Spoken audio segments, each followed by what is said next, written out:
So this is kind of just like a little series called Off Script where we, interview filmmakers or film tourists or kind of anyone who's interested in film really.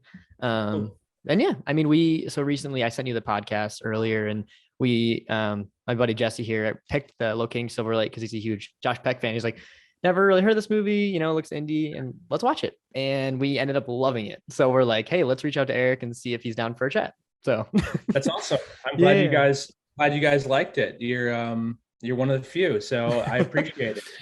Yeah, I will say, I shouldn't say it like that. It's it's interesting. I think there are a lot of people who really like the movie.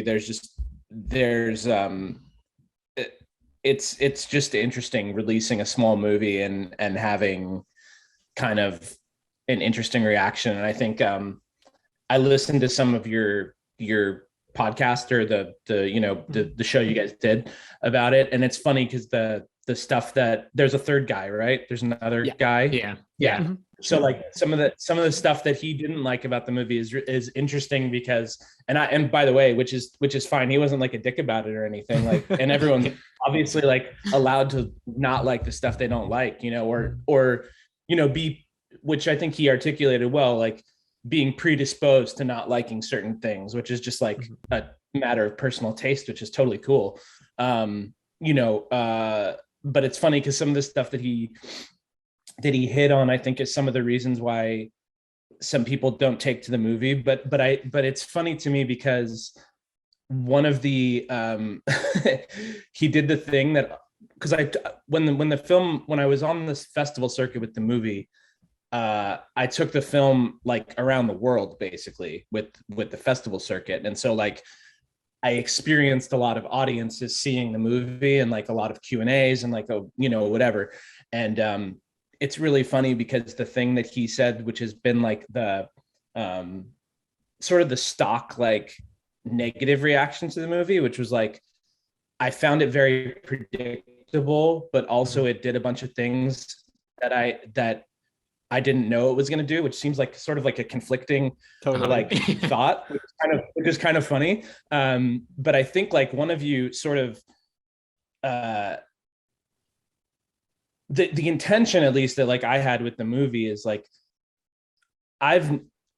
it is an odd sort of structure, because my point, which I think you guys keyed onto, which is cool, because a lot of people don't, even if they like the movie, they might like not get this thing. But I wanted the whole thing to really be from Daniel's perspective, Josh Peck's character's perspective, which he doesn't in a lot of ways know what's going on, or he's discovering what's going on as it happens.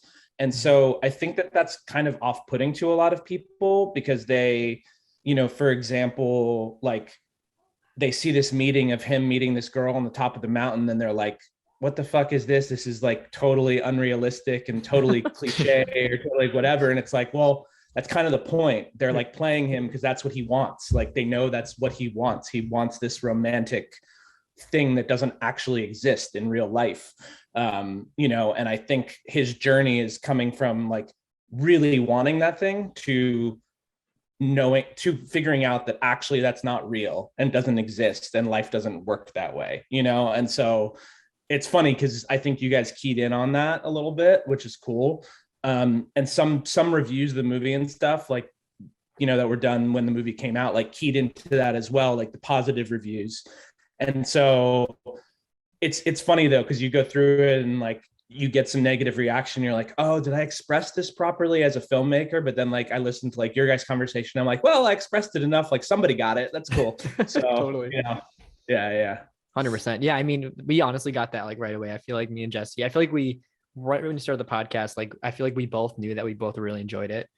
And it was just a cool experience. And I what you were saying about that whole, Daniel and, meeting the girl on the, hill scene, I love that. I mean, if you heard in the podcast, I thought that was great. And I caught along immediately. So yeah. Yeah. That's when I picked the movie, it'd been like a movie that we like had just seen the trailer for years, but didn't know anything about. Because I think we had watched like Josh Peck's like Take the 10 around like a similar time. Sure. And so this was just always, and Joe would always, because I love Josh Peck, he would always be like, you gotta, when are we gonna watch the movie? And I feel like we watched it like not knowing what to expect. And then, but as soon as we started that podcast, because we don't talk before we record it. And cool. initially I was like, I really loved it. And I'm so curious. And Joe right away was like, I actually really liked it. And I was like, okay, cool. I think we're on the same page. Like it really hit the spot. Nice. That's awesome. Yeah, for sure. I guess that kind of, we can kind of maybe start the formal questionnaire here a little bit. Sure, yeah. So I guess going with that, just like kind of, where did the story come from, and what got you into writing this script? Sure. Well, it's sort of, and by the way, I'm kind of drawing back in my mind a little bit because like I haven't watched the movie in probably 2 years, 2.5 years, but I mean, I've seen it probably literally 1,000 times because I edited it too. So like, Oh, cool. Okay. So, but I would say it's like 20% autobiographical. Like it's more just like vaguely autobiographical than it is anything specifically. Although I could kind of like, I could point to every character in the movie and be like, they're based on someone, but if you met that person, you'd be like, I don't see it, So it's kind of just an idea. Yeah, I started writing it. I actually wrote it. So this is my second feature. I directed a movie called The Submarine Kid that Wittrock, who plays Seth in Locating Silver Lake, we wrote together. And when we were in the process of getting that movie made, we were supposed to make it a year before we did. And like financing fell through, schedules fell through, like it was typical movie stuff. And I had been working as a creative development executive at a production company, and I left the company to make the movie basically. And when it fell through, I was like, well, that's cool. I just quit my job to make this movie and now it's not happening. So I had this idea in my head for a while, or as like a basic idea. And I always was interested in the movies that I've seen that I guess, and I don't think that this movie is about a cult, but obviously that's a big piece of what the movie is. But I had never really seen a movie that was a cult movie where we were coming at it from the perspective of the person that they are trying to get into the cult, or even if we are, they're either already in it, or there's been nothing that I've seen where it's been kind of made clear how that seduction works, or how that why someone would even want to be in that in the first place. And so I really kind of wanted to explore, how does that work if you're the person that's kind of the mark? How does it work to get involved in that? And would you go along with it, or would you not? And so I wanted to at first come across it as this perspective of like, well, we've seen a lot of coming of age movies. And I think maybe this is what your other buddy was maybe keying into, is like, it's kind of got the outer shell of a cliche of a lot of coming of age movies, but that's sort of by design. Because I think a lot of those cliches are true when you go through that period in your life. Like a lot of those things do happen. And I think that Daniel wants those things to happen. Like, I think he actually is looking forward to all of those cliche things happening to him, or expecting that they will happen to him. And then to get thrown into this situation. But when I moved to, so I grew up in LA, but I went to the East Coast for about 10 years. I went to school on the East Coast and did work there for a while. And then when I came back to LA, I lived in a place super similar to where Daniel lived. I had a landlord who was like very close to what Jose was. That's awesome. I babysat for 2 kids. They were not the next door neighbor. I didn't sleep with their mom. So kind of these like, that's why I say it's maybe sort of autobiographical, but not really. So it's kind of springing off from a place of truth, but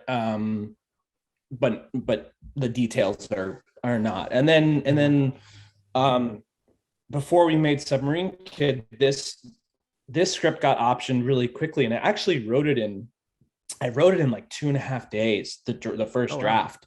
And it changed a lot obviously from that, but it kind of was a thing where it was like, I've never really had that experience before either, like before or since either, where it was just like, okay, this is coming out, I'm just gonna keep going. Like I think I had thought about it enough beforehand, and had this stuff sort of stewing around and these ideas sort of stewing around for long enough that it kind of just came out very, very naturally. And then we made Submarine Kid, and then the option stopped with the other company. And then once we had made that, this producer that I work with, Deborah Del Pret, she's done like really big movies, really small movies. She was a producer on Ender's Game and Green Street Hooligans and like a bunch of different stuff. But then she's also done, smaller films. Like she actually produced, was one of the producers on Mean Creek that Josh was in, years ago. So we had been working on this movie and had continued to work on it. And so it was just kind of a natural next step to try to get this one done. And luckily we got, cast attachments, and the cast really wanted, like, actors were very enthused about the material. Like it was a pretty, they really liked it. So I think that was easy to pull a cast together and just make it happen. So yeah, that's kind of the genesis. That's awesome. No, that kind of brings my next question. But and before that, I kind of want to just like reiterate that, when I first started watching this movie, I think the first thing I thought was it was so relatable. So it's so interesting that you mentioned that it was like almost a personal experience. Because I just felt, I immediately, like the whole, graduating from college, not knowing what you're going to do, you're broke, all this stuff. I think that related to me, and it stuck out to me immediately. And I thought that was amazing. And I'm a huge cult movie fan. I love cults. Okay. And I think you did a very good job of depicting it in a very subtle way, because even though as it was going, I was like, oh, they're getting a little fishy. Like, I think they might be a cult, and you weren't 100% sure, but you were.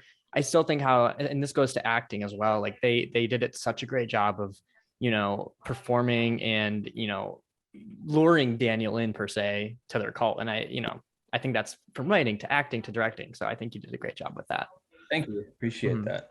But I guess for my next question then, casting, was Josh Peck always kind of the lead? Was Finn always kind of involved? Because I love both of them. Yeah, I think Finn is amazing. Yeah, I didn't write it for Finn, but I rewrote it for Finn. Gotcha. Like it was like very soon after, because in Submarine Kid, he plays a Marine who has PTSD and is like, you couldn't write like two more different roles for people. But we've worked together for forever. We've been friends since we were like 13, 14 years old. So we've done a bunch of stuff together. We've done a ton of theater together. We've done a lot of things. And so I kind of given it to him and said, like, what do you think of this part? And he was like very into it. And he's like classically trained. He grew up doing Shakespeare and doing all this stuff. So I knew he could handle the language, because the language is like such a big thing of Seth, and having some rather ridiculous things like roll off the tongue is, difficult. And I knew that he would be able to handle it.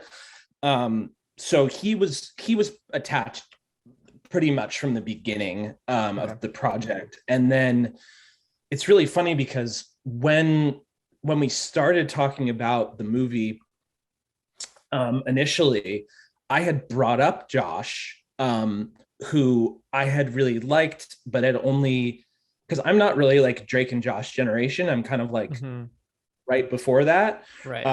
So like, to me, I had seen him. I was like, oh, the kid from The Whackness and the kid from Mean Creek. Like that was more of my like in with Josh. Okay.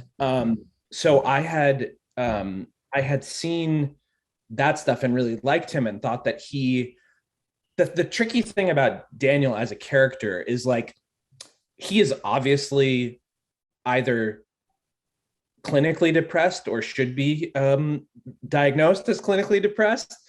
But putting that on screen for like an hour and a half could be very tricky if you don't have somebody who also has like the self-deprecating humor side to it down.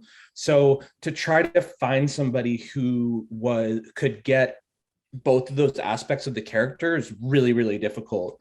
And I had kind of pegged him early on as someone that I'd really be interested in. But when we started casting, he was doing Grandfather, the TV show. And so it was just like an immediate, like, we're not even going to send it to him. Like, he's busy right now, basically.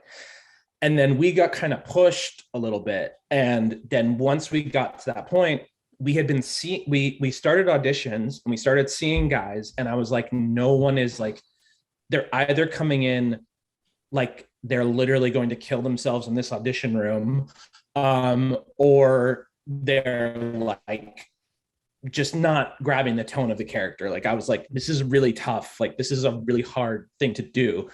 And I had asked again about Josh. I was like, I don't think he's doing that TV show anymore. Like, is it possible? Could we try to get him in here?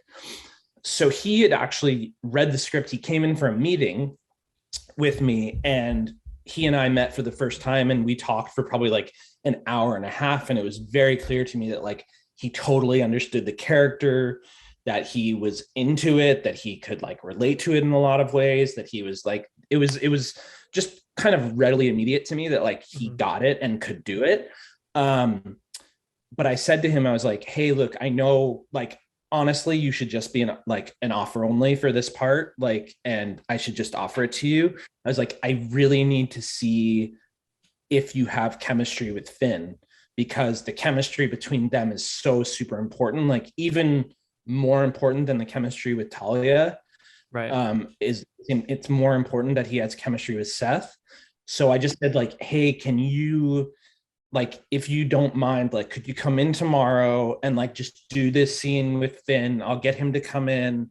I just need to see you guys together and like make sure that it's good. So they did.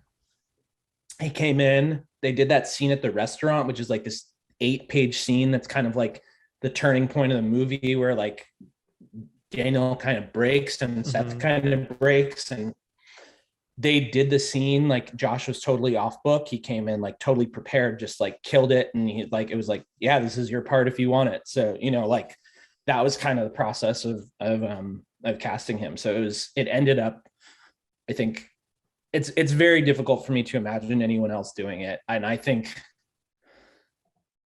it's also like, if you watch, there's two performances for me that like, if you watch the movie, I think all of them actually, like if you watch the movie a second time, there's a lot going on that I think is hard to pick up the first time if you don't totally know like where it's going. That I think if you watch it a second time, you go like, wow, shit, like these actors are really doing some layered stuff that is really difficult, and like there's kind of a higher bar to it. And I think with him, and then with Aubrey as well, as Talia, because she's playing this really strange thing where it's like she's at the beginning like trying to follow a script basically, and like she starts to kind of, there's a scene with him and her at the diner where like she's basically saying stuff that Seth would say. Like she's basically like regurgitating shit, but it sounds so fucking weird because she doesn't believe it and like doesn't really get it. And it's like, and he's trying to kind of ask her like, what are you saying? Like, I don't know what you're talking about. But then he's got his own thing, which is like, I convinced myself that my life is going to be romantic. So like, this is an opportunity for romance. I've got to make it work, you know? And like, I've kind of described like where they head as like, I think they have love for each other, but I don't think at any point do they fall in love. Like, I don't think that they're in love. Like, I just think that they love each other, but it's not supposed to happen. Like, it's not meant to be. They're not destined to be together. And I think he figures that out, you know? And I think she does too. But I think what he does for her is like, I think she kind of sees a way out through him, like, and sees like, oh, like, I don't have to be this. I don't have to be in this thing.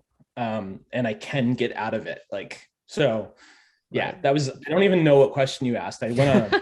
So that was perfect. That was great. Yeah. I mean, yeah, start off with casting, ended with, story. I love it. That actually, it's so fascinating to hear because I mean, we're part of the Drake and Josh era, and I'm not super familiar with Josh Peck. Like Jesse loves him, and I've seen Mean Creek when he was fantastic, and I've seen parts of the Whackness, not the whole thing. And after watching this, I was like, wow, he was really good in this movie. And it's funny that you mentioned, watching the second time because I watched this the first time. I was coming home. I was on a plane from New York or something coming back here. And I watched it and I was like, I really love that movie. Is it just the first time watching? I'm going to watch it again. I literally got home at like 1 a.m., stayed up, watched it again because I was like, I think I really loved this movie.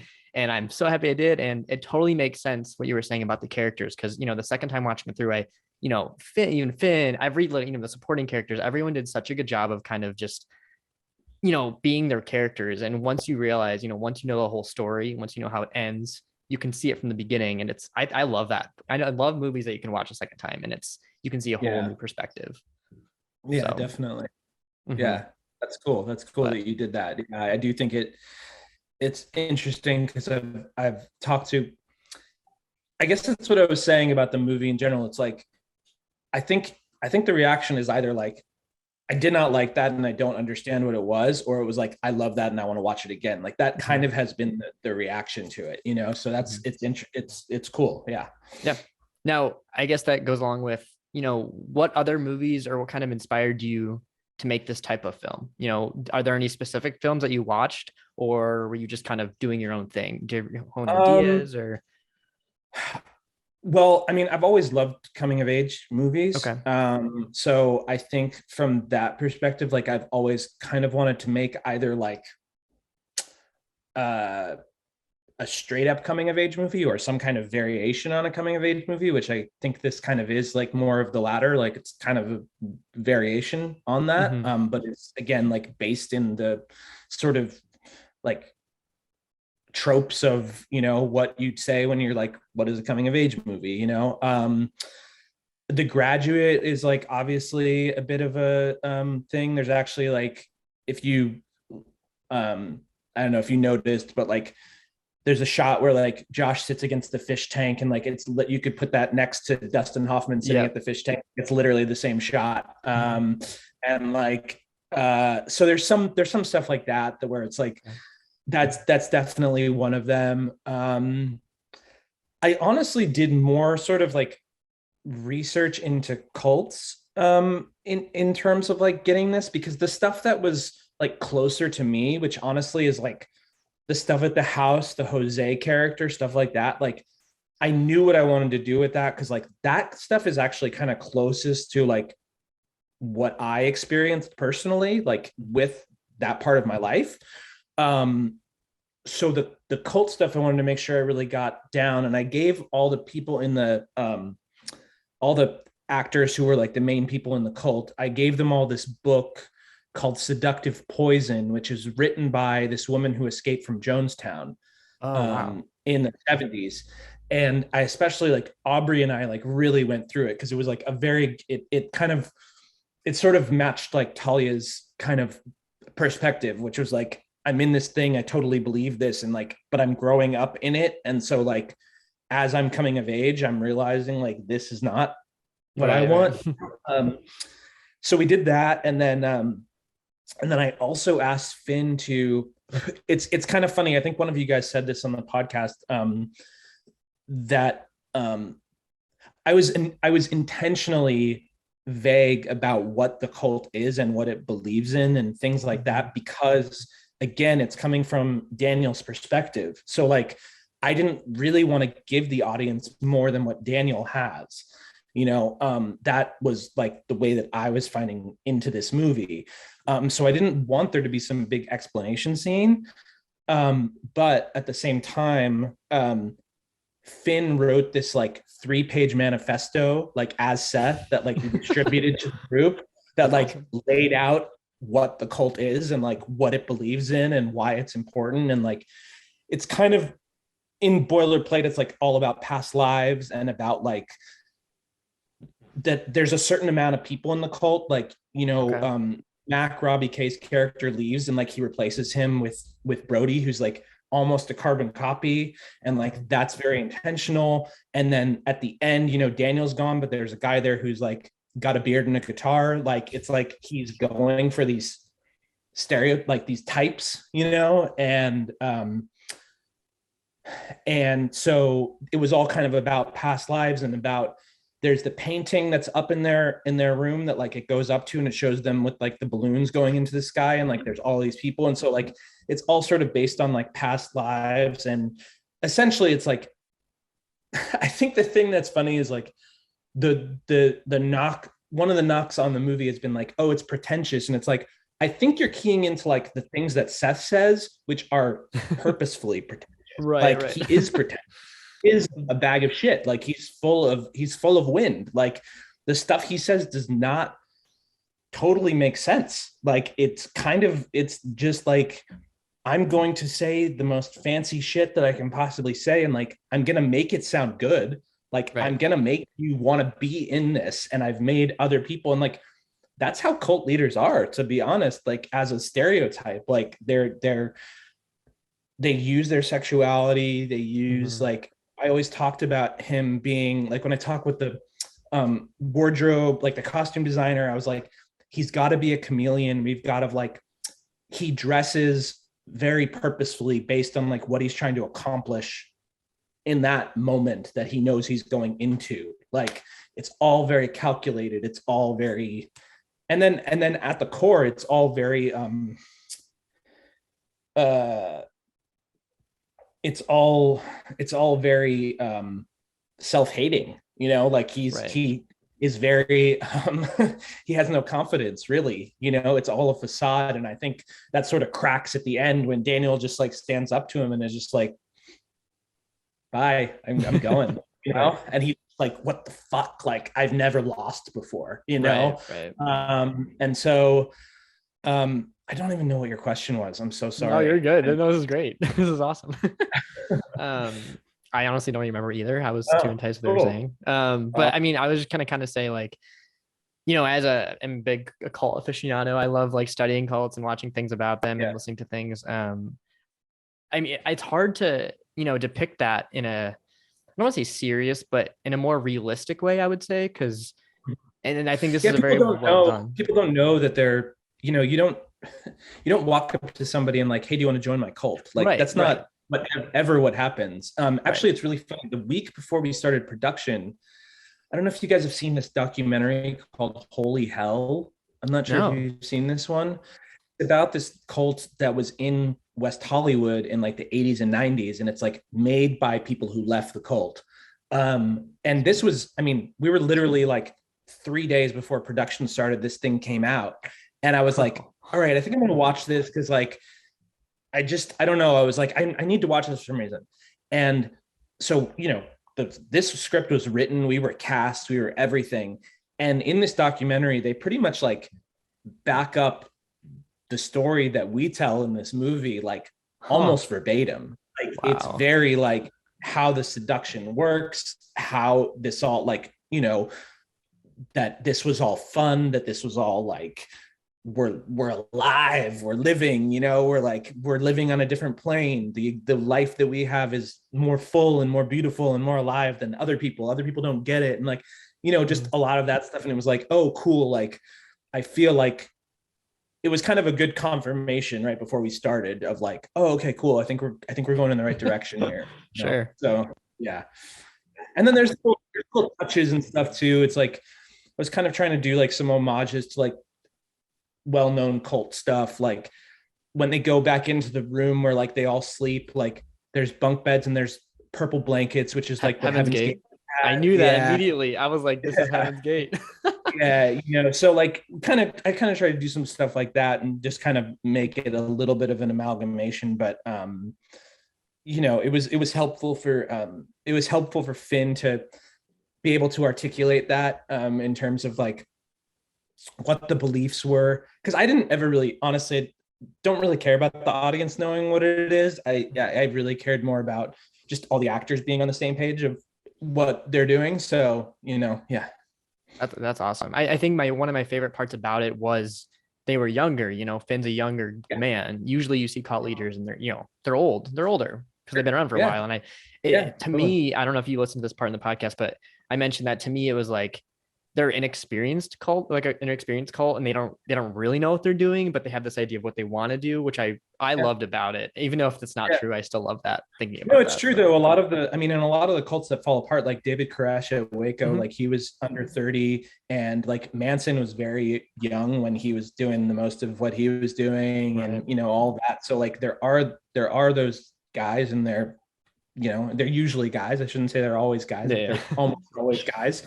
And so so it's a totally different thing, but that's cool. Now regarding locations, was Silver Lake always kind of the top? Was that always going to be the location that you were gonna, I don't know if it was filmed there or just based there or whatever?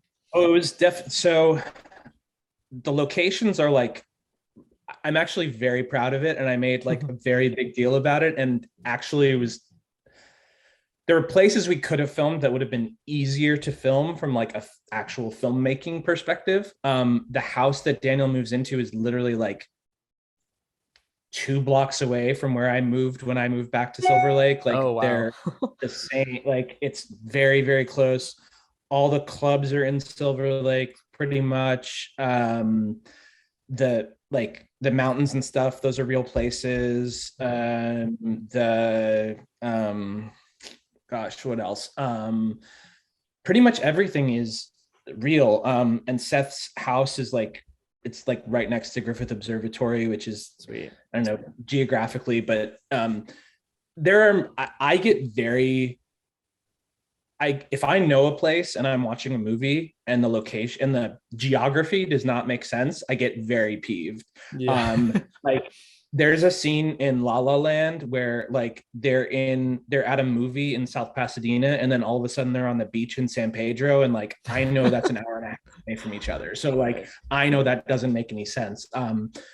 I get like very like I don't like that as a viewer. Like it really takes me out. Right. So it was super important for me to make sure that that we were making it as real as we could, and getting the locations in the right places. So I mean a lot of those locations were like written into the script because I wanted to make sure like when he goes to the first bar, I was like, this is 4100 bar. Like I put the exact locations in the script because I didn't want to run the risk of like, I don't know, whatever, somebody reading the script and like wanting to do it. But like there was one I said the script like went to this one exec and they were like, we want to make the movie, but like we've got this production incentive and we can make it in Cincinnati. And I was like, I don't think that's gonna work. And I think it also like it's very location specific, not just in like physical locations, but like the people in this. And I think it's like, I don't know if you guys have spent time in LA or not, but a lot of this stuff is like, I think people from LA have a little bit easier time going like, I know those people. Like I know some of them. And I think it can be a little disconcerting or kind of like, wait, are people really like this? And it's not that everyone in LA is like that, obviously, but like the point actually was that like LA is this melting pot where you have these like very working class people like Jose and Luisa who like are rubbing shoulders right next to Seth, like that is what the city is. So, I think that's and like Zelda Williams' character kind of says that to him. She's like, this is not a city with a center. Like there's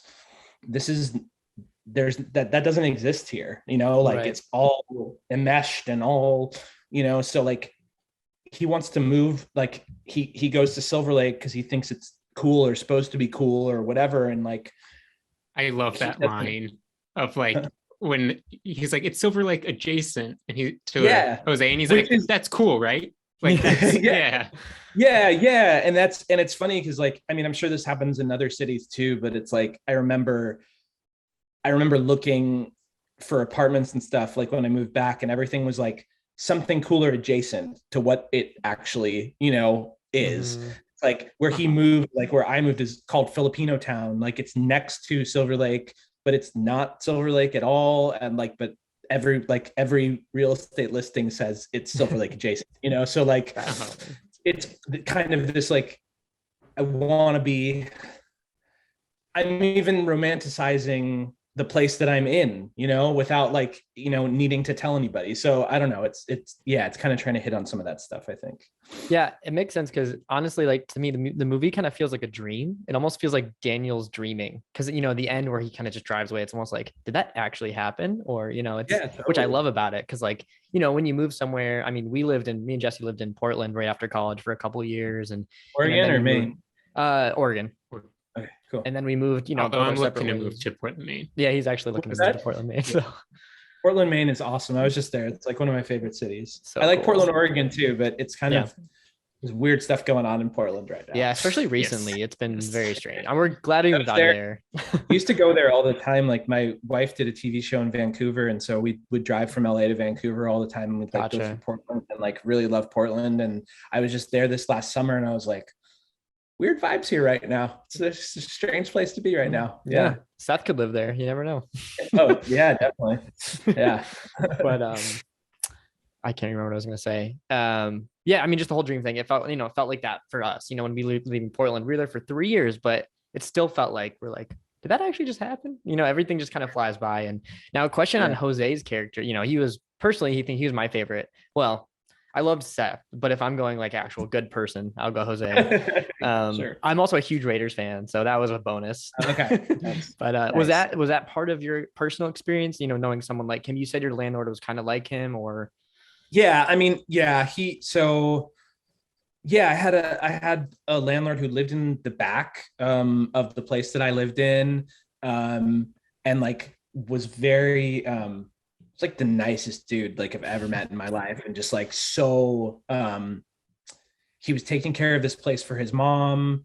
He had he had formerly been in a gang, but like was not anymore, and was like trying to like clean himself up, but like he'd have all these buddies come over, and like it was like a sort of, I don't know, like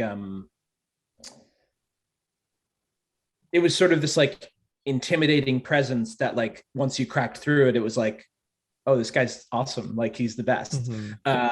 And like he didn't like the scene in the movie where like he brings the bed in like with like, you know, like stuff like that would happen all the time. Like I was living in this place by myself, and one of my buddies from out of town was moving back to LA and was like, hey, can I crash with you for a while? And I was like, well, this place is like really small, but like we can like, let me ask the landlord or whatever. Like I go and ask the guy like, hey, my buddy like wants to crash here, like is that cool? And like he literally, I hear this banging and I'm like, what the fuck's going on? I like go into the hallway. He's tearing down the wall, literally tearing down the wall. He's like, there's another bedroom back here. You guys can use this bedroom, you know? So like, yeah, like, so it's like stuff like that all the time, you know? And like, actually he didn't bring me a bed from a fire, but he brought me this guitar from a fire. He was like, hey man, like, I think you like guitars, right? Like, here's this guitar. Like I was helping like this guy clean up this fire. And like, I'm like, yeah, it smells like a fire. Like, yeah, cool. Okay. Like, so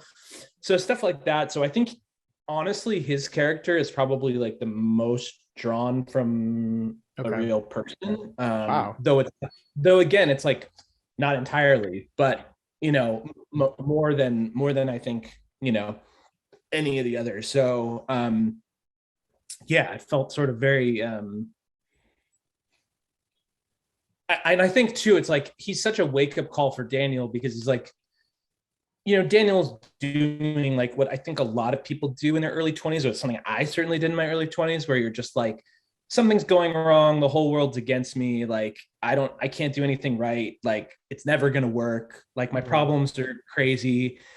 And then you meet someone who's like actually gone through like real things, and it has found a way to find the way through and like actually be human in the world, and you're like, wow, I should shut the fuck up. Like, yeah. Right. You know? Yeah, I think his arc was you know, one of my favorites of the movie. I just think, you know, him holding all those people, you know, they were there for a reason. And I thought it would surprise me. And I love that aspect. It was just like a little cherry on top of the whole movie. So I thought that was cool. And I think like the whole movie, it's like, it's really a sort of style versus substance thing. you know, it's like Seth is all style and no substance, and Jose is no style and all substance. Right. And like, I think Daniel he's so drawn to like the shiny thing. Like, he's not going to go hang out with those guys in that backyard like every night, even though he probably should. Like, and because he'd rather be at the club with this guy doing pirouettes, you know, because like he's like, I feel a lot like I'm feeling things. I feel immediately satiated by this, you know? And so I think that's kind of the crux of I guess the argument of the movie, you know, is like, he kind of goes from thinking like, I just need to be around cool things and with cool things, and like that will solve everything for me. And like, I think as it goes, he just realizes like, I'd rather be a Jose than a Seth, you know? Right. Okay. Yeah. Now, we were trying to figure this out on our podcast. You just mentioned, you kind of briefly brought up the guitar, but we were trying to figure out if that was, you know, your idea or if that was Josh's idea. If he was like, oh, I can play, but you just said, oh no, it was in the script. It was okay. Cool. Yeah. Sweet. Yeah. It was in the script. And so I worked at this production company that Jesse Dillon, who's Bob Dylan's son, was the head of the company. And when I was there, like, I never brought up Bob. Like, I never said anything about him or like anything like that. I'd been gone from the company for a couple of years, and I called him and I was like, look, I really want to use one of your dad's songs in this movie. Like, can you help make this happen? Like, I had never asked for favors from him or anything like that. And he was like, I can give you someone's number, like, which was great. Like, but that was it. He was like, I can give you someone's number and I can tell them to like, not be a dick to you, you know? Right. So like, you know, so that was really awesome. Like, and actually it really helped for me, I knew the music was always going to be like really important to the movie, like the soundtrack of the movie. Like there were certain songs that I really wanted. Like I put some songs in the script that I really wanted, like, and we could pretty much get what we wanted after we got Bob Dylan. Like it was kind of easier. It was like, we have a Bob Dylan song in the movie. They're like, okay, cool. Like, you know, great. We want to be on, want to be in the movie with that. So yeah, no, but you know, Josh, it's really funny because I was kind of going on faith a little bit that like he could carry a tune because we did the table read and he was like, is it okay if I just like don't sing? And I'm like, yeah, sure. Like if that's what, you know, if you're comfortable, because table reads are a little weird. Like everyone's sitting there and, you know, whatever. And it's like all in one room and whatever. And I was like, yeah, that's cool. That's cool. So I actually didn't hear him sing until he started singing on set. And I was like, so well, he killed it. So he did a great job. He was awesome. He did great. That's all. That's so cool. Well, sweet. That's great. Now you mentioned earlier, obviously when you write a script, that's, you know, it changes. You know, I actually work in video production. I'm an editor myself. So I went to film school and everything, and I totally get that screenwriter process where it just, you know, the first script is great, and then you're like 10th draft later, it's completely different. Now, were there any, like, how big were the changes that you had from the original script? I mean, you know, were there significant plot details, different characters? Was the cult always there?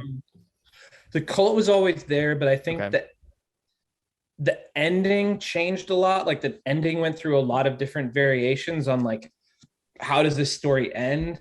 I knew I never wanted them to get together. Like it wasn't ever like a Talia and Daniel find each other at the end. Like that was never going to be the end of the movie for me.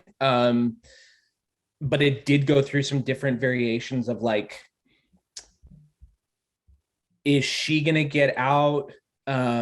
Is there going to be some kind of catharsis between them? But I was like, I know that can't really be because he needs to leave. Like that was sort of obvious to me from writing it, where it was just like, he's not supposed to be here. And that actually, I think was more of like as I was writing it, it was becoming clear to me, like, I don't know totally what the ending is, but I know he needs to leave at the end. Like that feels like he needs to go.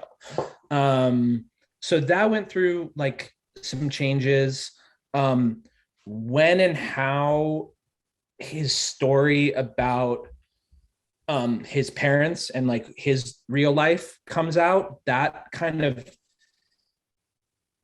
it didn't change at all. Actually, it was a little more in the first draft. It was like a murder suicide thing that the parents had like a murder suicide, which like made sense, but every single person who read it was like, that was too much. That was too much. Like, can't do that.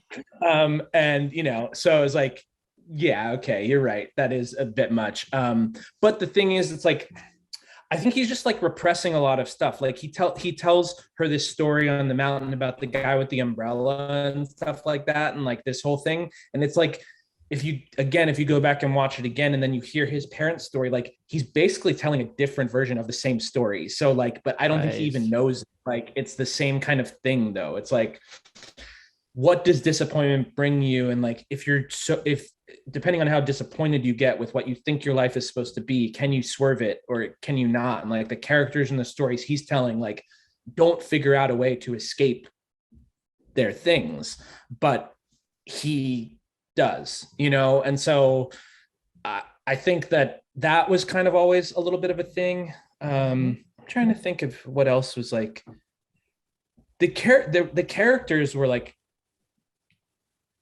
the characters were always there. Like the base of it is the same. I think it was just like details and structure and how that all works.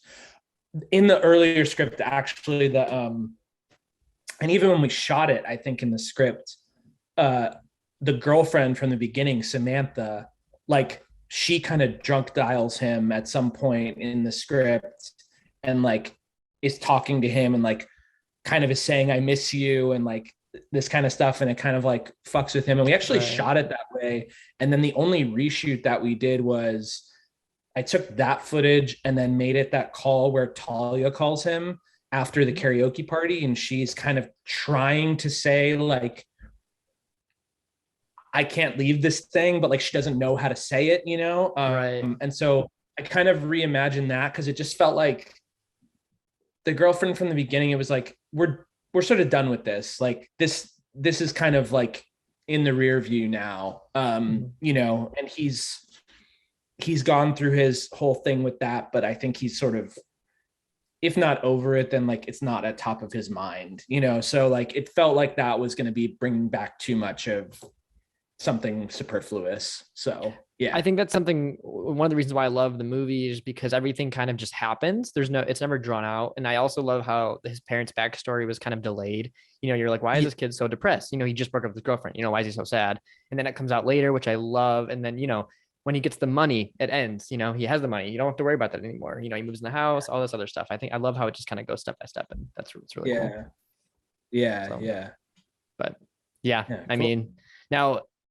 We can probably wrap up pretty soon. I don't want to, take much more of your time. Whatever you guys want to do it's all good. You guys can edit it down later. You take out my boring rambling. This is what we're here for. This is great.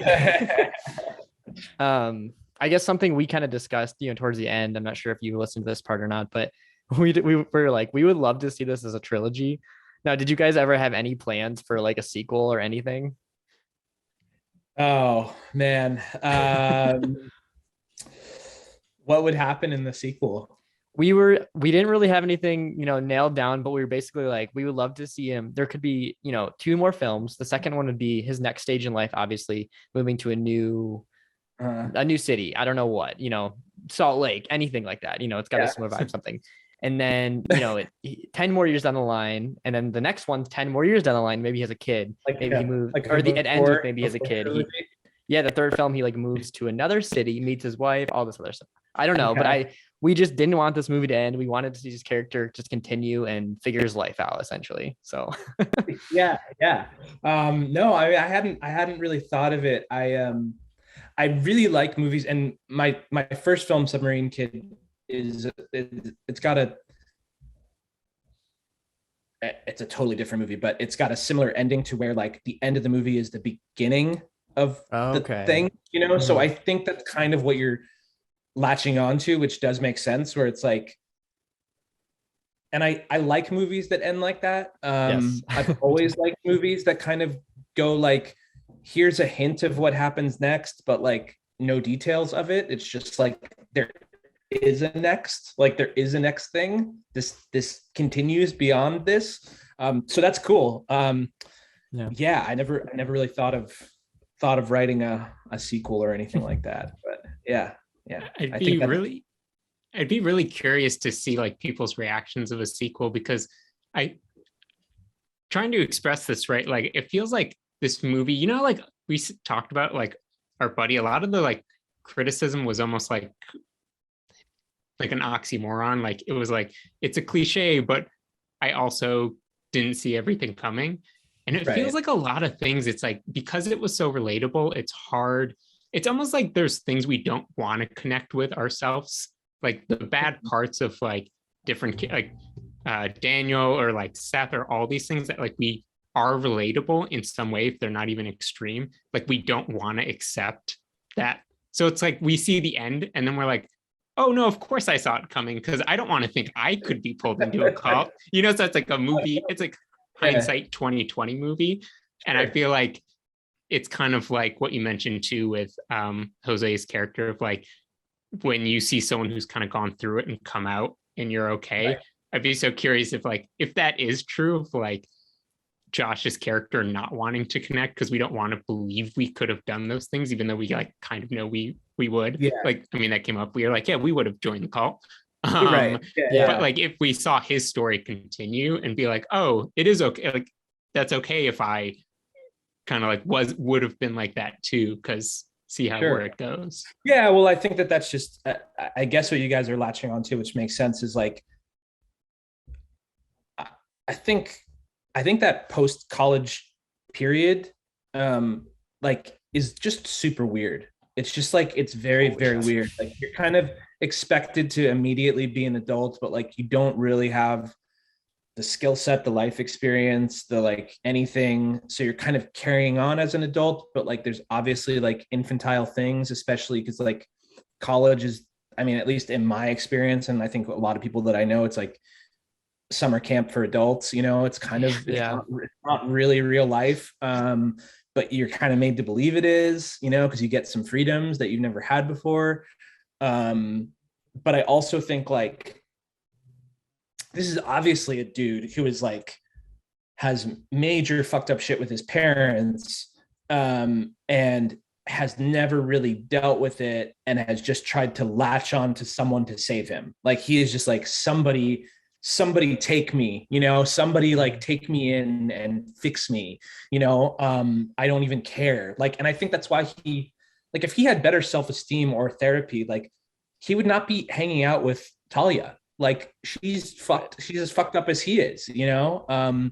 And again, it's funny because it's like people be like, oh, another manic pixie dream girl. It's like, well, that's sort of the point. Like she is that at the beginning, because there are literally puppet masters behind her making her be that thing, like, you know. And so she has her own journey too. To me, like it's clearly Josh's movie. Like it's not her movie, but at the same time, like I do feel like she has a pretty defined arc and like a journey, you know, that she goes on, where it's like she's really going from like being an infant, you know, to like and just following along with like anything that she's being told, because she also like doesn't have anything, or doesn't even like, she doesn't even know who she is. She has no idea. And I feel like her journey is kind of similar, where it's like at the end of the movie, it's like, oh, she might actually become a real person. That's cool, you know, like she at least has a chance to, you know. Because everyone in the movie who faces that stuff, like even like with Louisa, like she you know, she sleeps with Daniel, but she's like, I'm out of, like, I can't be here anymore, like, and it has nothing to do with you. But I think it also, the way that she handles that, I think is kind of another thing that Daniel needs, because he hasn't had, you know, he has this girlfriend who's just like, I'm breaking up with you, okay, bye, like, you know. And like, and his dad just like, I'm leaving, bye, my, you know, my mom kills herself, basically, bye. Like there's no one ever sits him down and says like, this is why this thing is happening. And she does that. And I think he kind of gets like, oh, this is healthy. Like talking about like what's actually going on, like it's healthy for you. And like understanding why people do things is healthy. You know, whereas it's like, and he has the same abandonment thing that happens with Seth, where it's just like, one day I'm your best friend, and the next day, like, bye, like you're gone, like you're out of my life, like I'm not even gonna acknowledge you, you know. And so I think at the beginning, Talia is sort of like, as she's figuring out, like, I don't actually want to be here. Daniel is the only thing that she can cling on to. Like, it's the only thing that she has that's not the cult. So she's just like, I need him. Like, I need him. So they're both like these super kind of damaged people who are like desperately wanting each other, but like very much do not need to be with each other. So like, yeah.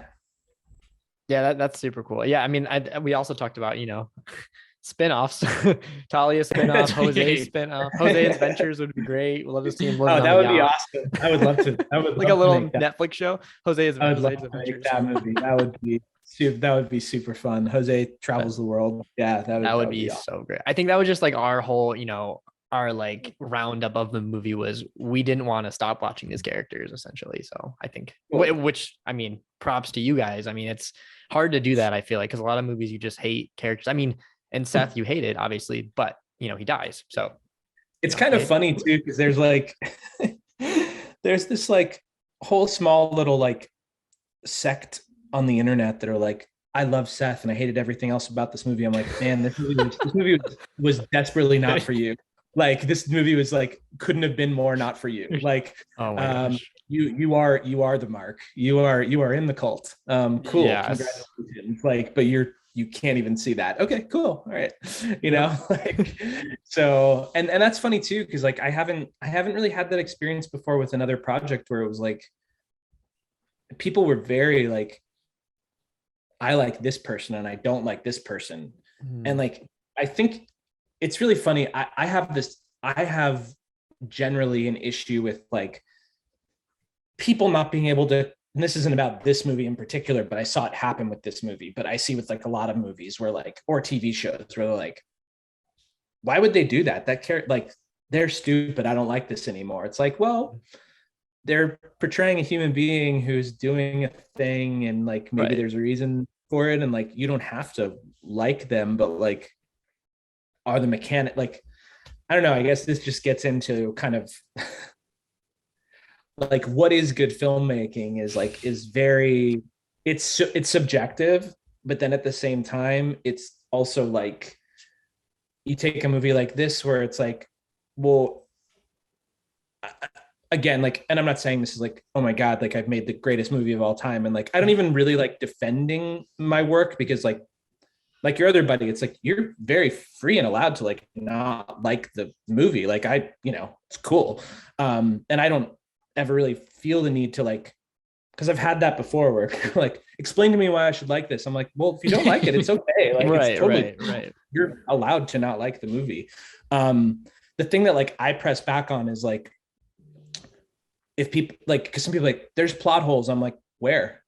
Like, there's actually not. Like, it's fine that you missed something, or like, or I didn't do a good job of portraying something. I'm like, but I'd be very hard pressed for you to explain to me like where there's the plot hole, or where there's like something that doesn't make sense if you're looking at it from the perspective of the characters in the movie, not of like, well, I don't like the decision they made. It's like, well, you don't have to. All right, don't watch it. Yeah. But I just always think that's funny. And I've tried to, it's been a good lesson for me too, of like, in watching movies. And I think like film criticism at this point, at this juncture in like the world, I've always felt like the job of a film critic is to break down for you what the filmmaker is trying to accomplish, and then whether or not they accomplished it, or how well they accomplished it or not to say, I liked the movie or didn't like the movie. Like, that's actually kind of secondary, Yes, 100%. Which is a weird thing. And like, I found it a lot in this movie, and going around with it and having people be like as enthused about it as you guys are, and then like having other people just like totally dismiss it. And it's just interesting. And I also think it's like, I think it's hard for a lot of people in the last like 5 to 10 years to like, to accept earnestness in movies. You know, like I think that I don't know whether it's like Marvel cheeky fourth wall breaking or like what exactly it is, that has just kind of like, hey cat, He loves it. who has that has kind of made it so it's harder to be earnest and like be like that in a movie. Like, you know, is it cringe for Daniel to tell his story? Maybe. But is it also like what I felt like the character needed to do? Definitely. So like, Right. I don't know. You know, I don't know what the answer to that is. Like, I don't have the answer. I just think that it's interesting. Yeah, no, I 100% feel that. I mean, even just, I don't do films professionally. Obviously, I work in sports, professional sports, but Okay. you know, going to film school, I had to make films, you know, going to school, and it's kind of like the same thing. I mean, obviously not on a certain level, but it's like, you know, I did this for a specific reason. Like, you don't have to understand it, but if you do, great. You know, it's not it's crazy. And like, I'm a huge horror movie fan. So like, I defend horror movies all the time where it's like, why would that person do that? I'm like, you don't really know unless you were in that situation. You know, it's like, you say you would run away, but you don't know. You never know. Yeah, totally. I don't know.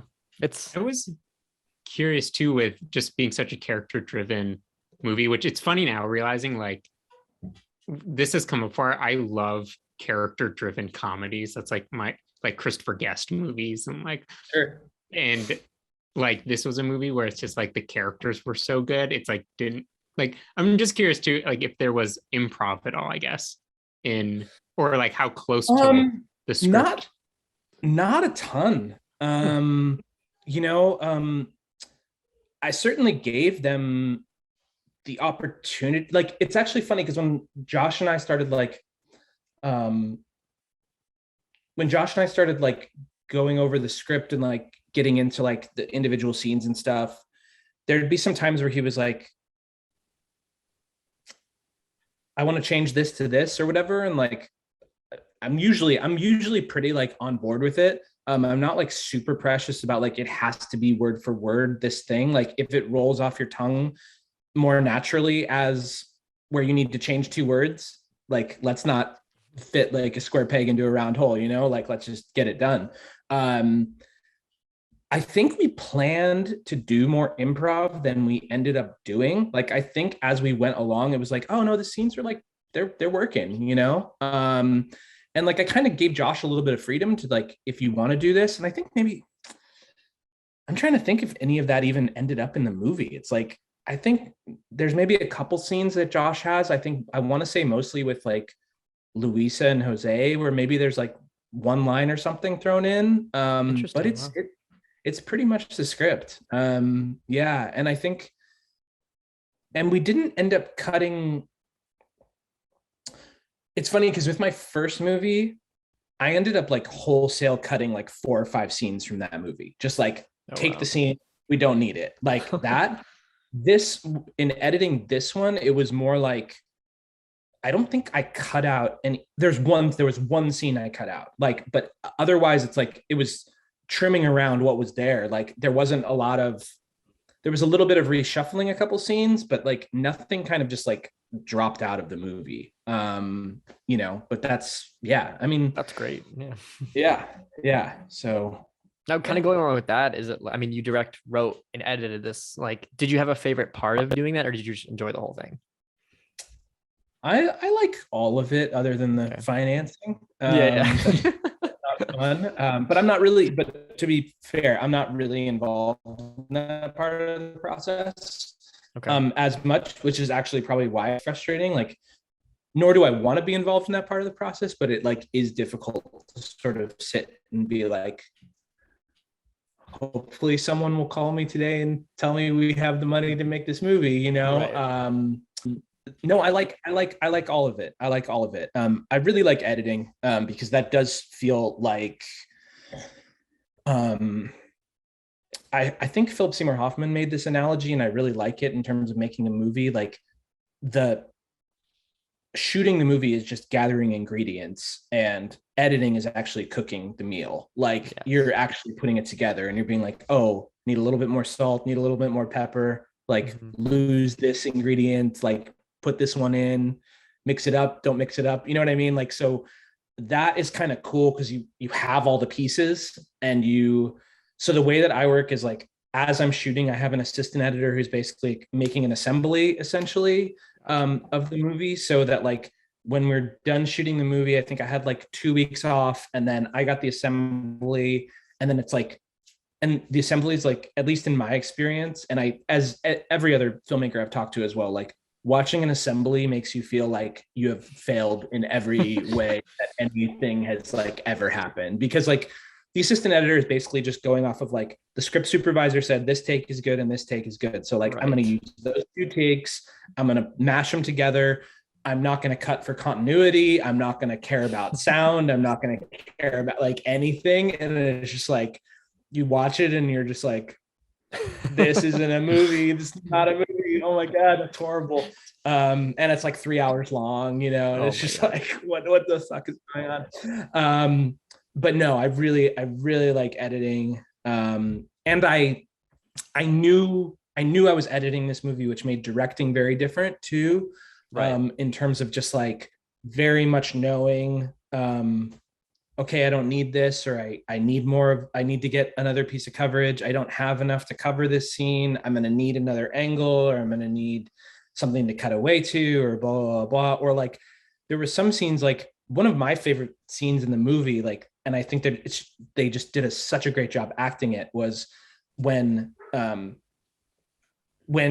Louisa comes home and she's kind of drunk and Daniel's on the couch and he gets up and she like gives him a drink. She's like kind of trying to come on to him and he leaves.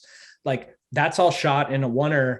And like, that was never the intention. Like I was going to shoot maybe 6 or 7 setups for that scene and like cut it all. And like, as we were shooting it, like, I was just like, I just want this, like, they did it. They nailed it. So like, I just want to sit in this. I just want to be here with them. So like, knowing that I was going to be on the editing side of it, it was like, you're also kind of taking the risk too. Cause it's like just me being, you know, me like convincing the producers, like, this is good. Like, we're good. I don't want anything else, you know, which is like always a little nerve wracking. Like I read this story about how when Wes Anderson made Bottle Rocket, like the studio was like, what the fuck? There's no coverage. Like he didn't do anything. It's like, there's nothing to cut to. And like, but he did it very purposefully, obviously, because he was like, I know how I want the movie to feel and I know how I want it to look. And so like, you know, and we only shot with, I think there was only one day we shot with 2 cameras. We pretty much shot with 1 camera the whole time, which like can be difficult for the actors a little bit. And I think there's a balance of trying to figure that out. But at the same time, it's like, it's very much, in my opinion, better for the director and for the editor, because you're really like, and for the DP too, like you're not lighting for like 2 shots at the same time.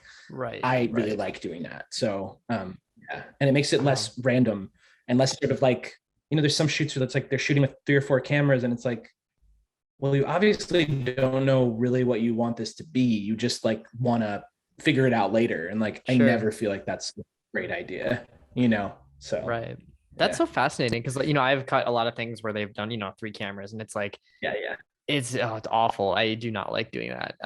But also, you know, one camera, I only like doing it if there's like a stunt or something, you know, where like you need to, like, it's like we have one chance to do this, like a fight scene, like that, something like that. Yeah, totally. Yeah. And I think something that sticks out to me is, you know, 1 camera, you need good actors for 1 camera. You know, they got to nail it. I mean, luckily digital now you can do a million takes, but like you still need good acting, you know, and it's, I think of like one of my favorite directors now is Ari Aster. And I think he does that very well. And same with Robert Eggers. The Witch and Hereditary, I think in Midsummer, I think they've captured that perfectly and they got good actors and they don't have to cut that often. And I think it's great. It's a cool way of filmmaking. So absolutely. Yeah. I would love to do even, I'm getting very much into like more minimalist stuff. Like I like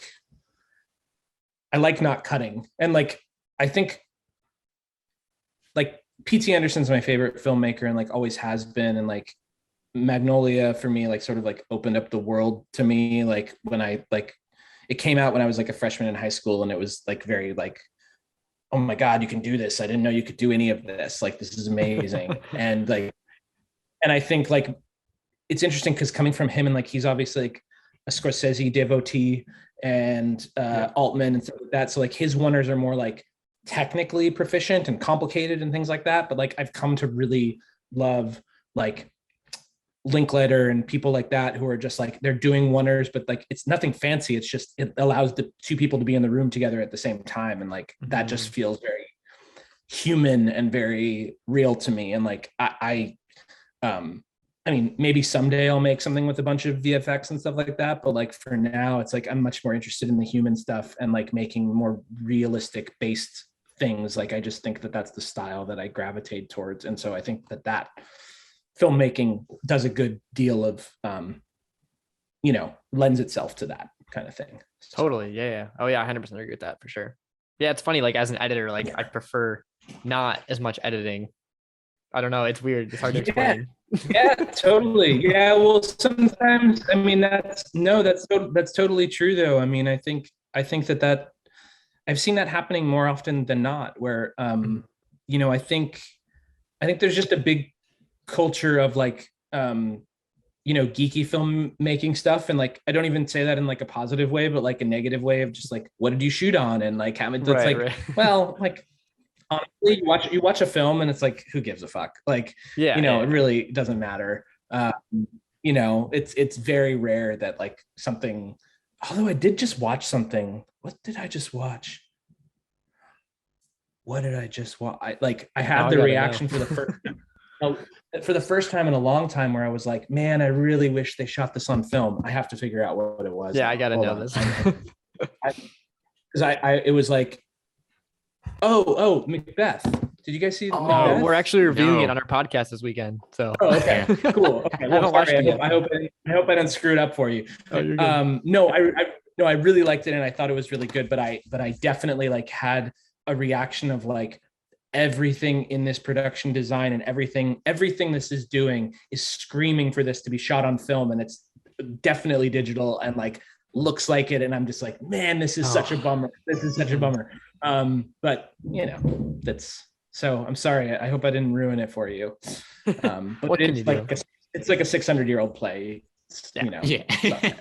Wait, was it one of those things where they added it in post, like the grain and everything, or was it? It didn't, and they didn't. And in that way, it's like, and in that way, it's like, that's, but honestly, it's like, I almost wish they did in a way. Like, I don't know. It looks very clean, and the production design is really clean and stuff too. But it just, but like the lighting is so good. The shot composition is so good. Like,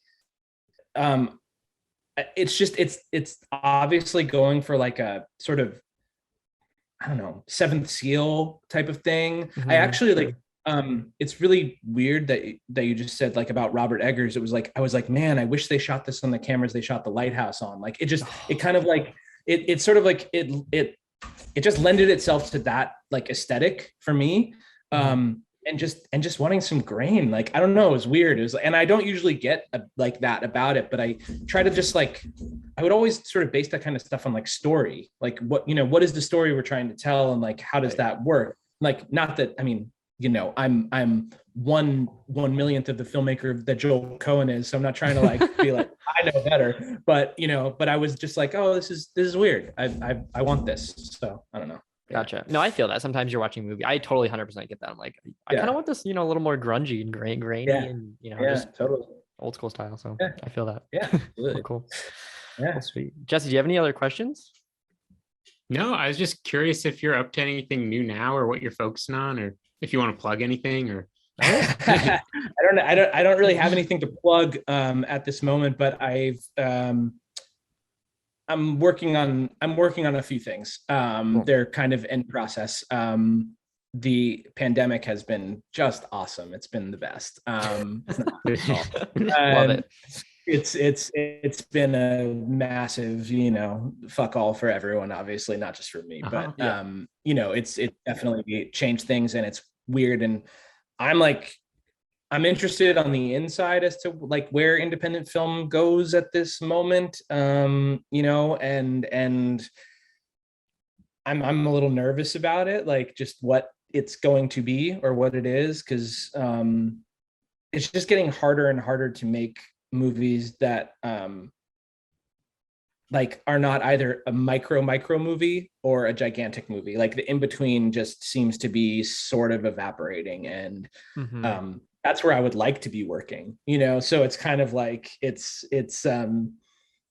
interesting. So I think we'll see what happens. But no, I've got another feature that I've written that I probably won't direct, and then I've got some other stuff that I hopefully will direct. So you know, we'll see what happens. Yeah, I think that's a good point. Another reason why we like this movie is because there's not a lot of, you know, more recently at least, there's not a lot of movies that are in the middle like that. Like, you know, I, as a horror fan, I watch a lot of low budget horror movies, and then you have the Marvel films, and it's like, where's that little, you know, in between? So appreciate that. Yeah, definitely. Yeah, sure. It's interesting. I'm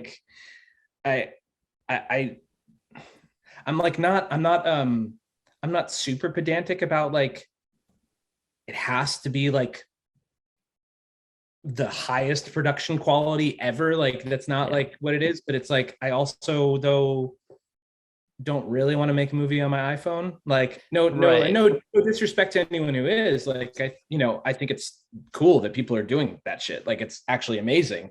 But I just don't really want to. You know, and I'm wondering like where the industry kind of can go or does go, and that's a whole other tangent. But you know, the festivals and all of that kind of stuff, like stuff has really changed. Even the couple of years before the pandemic, stuff has really changed, and I think it's harder and harder to be outside of the system because everyone sort of needs the system now if you want any kind of radar to happen. Like the I'm Kevin Smith and I'm going to take Clerks to Sundance in 1994. Like that thing is not a thing anymore. Like it's just, you know, the festivals and the places that are supposed to be kind of, or have traditionally like shepherded new talent, and have like shepherded projects that are not either like star-studded or agency packaged or things like that. Like they're now all sort of catering to the agencies. And so and to the star-studded stuff. So even like if you look at any like of the big festivals and you look at their lineup, you're like, even as a like just a casual film fan, you'll probably know someone's name in each of those movies. And like that's great, but it's also not, because it leaves a lot of room for people that I think are coming up. And how do the new filmmakers get into that system? And you know, I fear we're going to lose like sort of a generation. Like actually even like the guy, like it seems like Ari Aster and Damien Chazelle, like there's not a lot of people who are like in the 20 to 35 range who are like people you'd know their names, like, or even like know what they're doing, you know. And even some of the newer, you know, filmmakers like Barry Jenkins or Chloe Zhao or something like that. It's like they're a little bit older and they kind of went at it in a different way. And even Jordan Peele's older, you know. Yeah, and obviously, like I don't think he would have gotten the opportunities he did, except that he was a name from, you know, being an actor, you know. And so like I don't know. I hope that there's a solution somewhere. I feel like someone has it. I just don't know who it is. I agree. 100%. I feel you. Someone has it somewhere, and you know. But I hope that like, you know, Robert Eggers and like Ari Aster and those, like they're gonna keep making great movies. I am sure of it. You know, but it's like I don't know if you guys saw Licorice Pizza, but like not yet. Okay, so like it's like only PT, like there's 3 or 4 people who can make a movie that's at that budget level with like 2 lead actors who no one's ever seen before, and then like roll it out only in cinemas, like very hard fight against like not letting it come out on digital yet, and like it's just like there's so few people that can do that and like actually get their stuff into the world. You know, so I'm hoping that at some point, it doesn't need to be me, but I'm just hoping that people who are coming up and trying to do cool work that's like not quite the mainstream are able to do it, or able to find a home to do it and do it at the budget level that they should be able to do it at. So totally. And I mean, personally, I'm hoping for more, I love A24 obviously. So hopefully, more people like them can kind of, fund these or distribute these types of films and keep that alive. So I know like Elijah Wood's got his little Spectre Vision company, and he loves that. And there's a community for it. It seems to grow. I think genre stuff will always be able to find a home. Yeah, like true. I think like especially horror, like horror will continue. I'm not worried about horror. I don't think like people will fund horror, people will shoot horror, people will watch horror. Like I'm more sort of worried about just like, can you make a drama that's not based on it's not a biopic that like gets a decent budget, like it's yet to be seen. So unless you're Ridley Scott and you can make The Last Duel, but then like that's like again it's like prestige filmmaker, so but we'll see. I there's hope somewhere. So I totally get that though. It's like, speaking of biopics, like I'm a huge biopic person, but like I want it more at an indie level, like I'm trying to think of the title of the movie, but it's you have like, I can't remember the name of it, but it's like they're almost too produced, if that makes any sense. It's almost like they have like I don't know. Well, it's just like too Hollywood.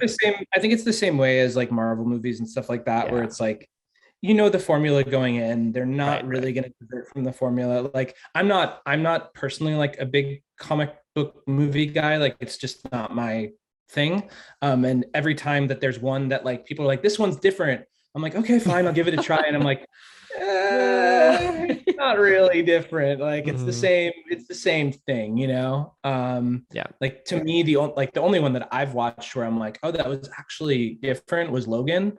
Like it's kind of like a different movie, but obviously was like not Marvel and was like sort of the outsider movie. But like I even watched like people were like so like, and I get why people were enthused about Black Panther, and like I don't think it's bad or anything like that, but I watched it and I'm like, it's the same thing. It's a Marvel like movie. I'm the same exact way you are. Yes. It's the same thing. And it does feel like they bring in directors that like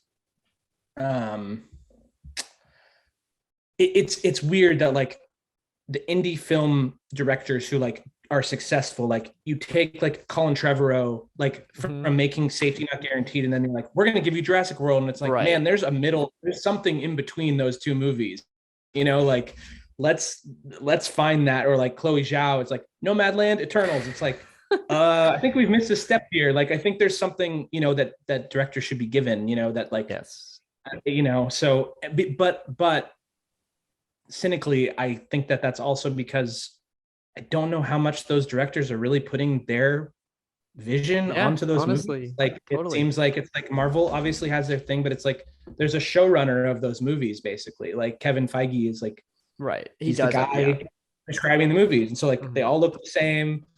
It's all like so like, and it's cool. Like I don't want to like knock anyone's joy or anything like that. Like obviously people love those movies and like really are into them, so like power to you.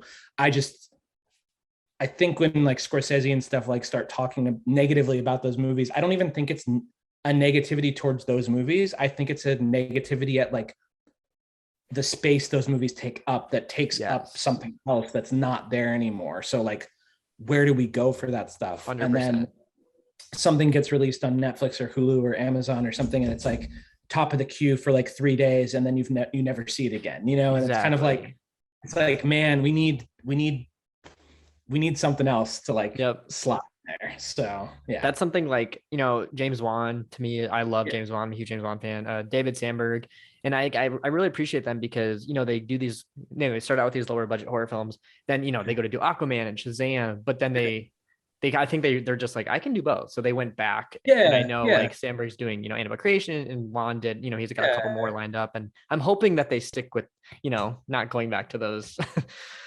Blockbuster. You hope there's a balance there somewhere, for sure. So cool.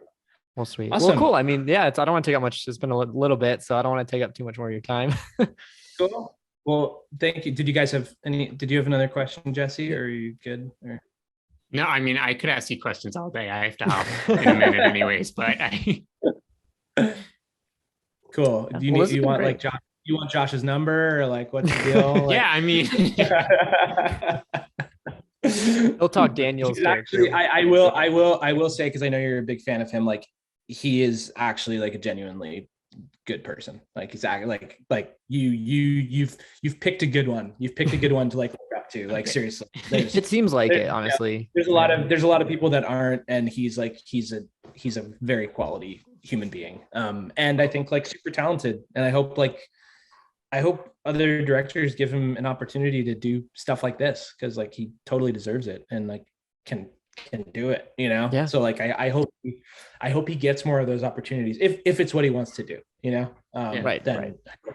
I hope that he gets to do that. So good to hear, because what was that? saying good to hear, because some people, it's like I want to meet them, but I don't know if I want to meet them.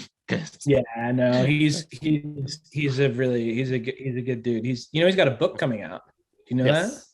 Oh, Yeah. yeah. You think you sent that to me, right, Jesse? Yeah, yeah. Yeah. I'm interested to read it. He's a super smart guy. He's just good people. So yeah. Well, So if you see him, talk to him, reason, tell him we're big fans. I will. No reason to take down like the Tiger Beat posters or whatever you've got going on in your room. Love it. That's great. All right, cool. Well, sweet. Thanks, guys. Yeah, thank you so much. Really Yeah. appreciate your time, and good luck with everything. Thank you. Excited about it. So. All right. Cool. Cool. Yeah, All right, it's see ya. really nice to meet you. Bye.